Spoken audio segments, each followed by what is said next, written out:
2 tahun yang lalu, saya jalan ke 4 negara Afrika dan cukup lama tinggal di sana. Dan rencananya akhir tahun ini, saya akan ke Afrika Selatan juga cukup lama rencananya tinggal di sana. Saya cukup serius mempelajari Afrika. Prediksi saya mungkin bisa dikatakan nyeleneh, tapi itulah Sontoloyo. Prediksi ini sebenarnya untuk saya pribadi, bukan untuk semua orang. Tapi kalau ada yang setuju, boleh juga dipakai sebagai referensi. Menurut saya, dalam 40 tahun ke depan, label Made in Afrika akan ada di mana-mana seperti Made in China hari ini pada banyak negara di Eropa, seperti pada pakaian, handuk, gadget, handphone. Yang kita tahu pada saat ini di Eropa adalah kebanyakan Made in China. Prediksi saya berani mengatakan lebih jauh. Produk-produk Afrika sebentar lagi akan menggantikan barang-barang yang saat ini dibuat perusahaan Cina daratan, di mana Cina berencana memindahkan banyak pabriknya ke Afrika. Strategi ini seperti Amerika memindahkan pabriknya ke Cina di tahun 90-an, di tahun 2000-an. Banyak kemajuan telah dibuat oleh Afrika dengan perkembangan industrinya selama 10 tahun terakhir. Sebagian besar negara Afrika telah menikmati pertumbuhan ekonomi yang berkelanjutan, dalam beberapa kasus dengan tingkat pertumbuhannya di atas 5%, didukung oleh kenaikan harga komoditas, surplus anggaran, banyaknya investasi, dan mulai sedikit konflik. Bahkan di beberapa tempat konfliknya sudah hilang. Sektor jasa berkembang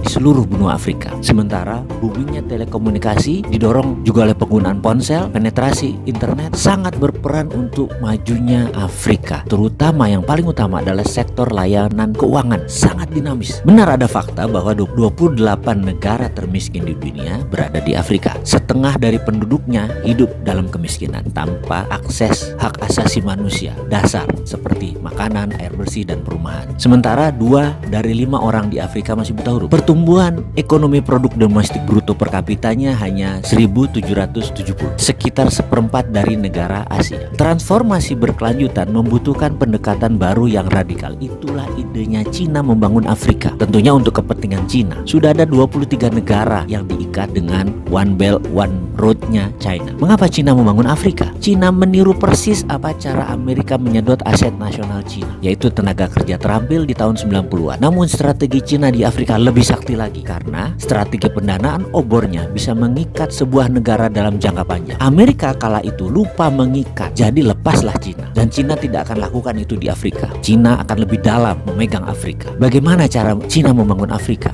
Manufaktur Afrika akan menjadi kunci keberhasilan Afrika. Bahan setengah jadi dikirim dari China, lalu dibuat bahan jadi oleh Afrika dan dikirim ke pasar Eropa. Dalam 5 tahun ini, strategi Cina di Afrika mulai menunjukkan hasilnya. Sektor manufaktur mulai tumbuh 9% per tahunnya, dan sektor pertanian tumbuh 17%. Walau Afrika saat ini hanya mengontribusi 2% dari manufaktur global, tapi kemajuannya terlihat jelas. Uni Afrika telah menempatkan sektor manufaktur di jantung agenda 2063-nya. Kerangka kerja strategis untuk transformasi sosial ekonomi benua ini selama 50 tahun ke depan, yang memiliki perjanjian dan dukungan penuh dari semua 55 negara, ditambah obor Cina. Saat ini, sebagian besar industri Afrika awalnya berfokus pada perakitan bernilai tambah rendah. Namun dalam 5 tahun ke depan, karena bahan baku yang diperlukan tersedia secara lokal, akan mulai ke arah produksi industri bernilai tambah tinggi. Cina di Afrika sudah mulai membangun industri bernilai tambah tinggi seperti perusahaan petrokimia dan berbagai mesin produksi lainnya. Industri petrokimia di Mesir misalnya, potensi untuk menciptakan ribuan tenaga kerja langsung, dan saya perkirakan akan membantu melipat gandakan ekspor Mesir dalam beberapa tahun ke depan. Untuk pertama kalinya Afrika akan memiliki industri dasar seperti plastik, bahan bangunan, suku cadang otomotif yang memungkinkan mereka memproduksi berbagai macam perakitan secara lokal. Afrika itu mulai menggeliat positif, terutama pada saat ketegangan perdagangan antara AS dan Cina yang berdampak pada produksi kedua negara tersebut. Kebanyakan Afrika yang mengambil keuntungan. Secara demografi, Afrika pada tahun 2050 akan memiliki tenaga kerja yang lebih besar dan lebih muda dari Cina atau India. Sektor manufaktur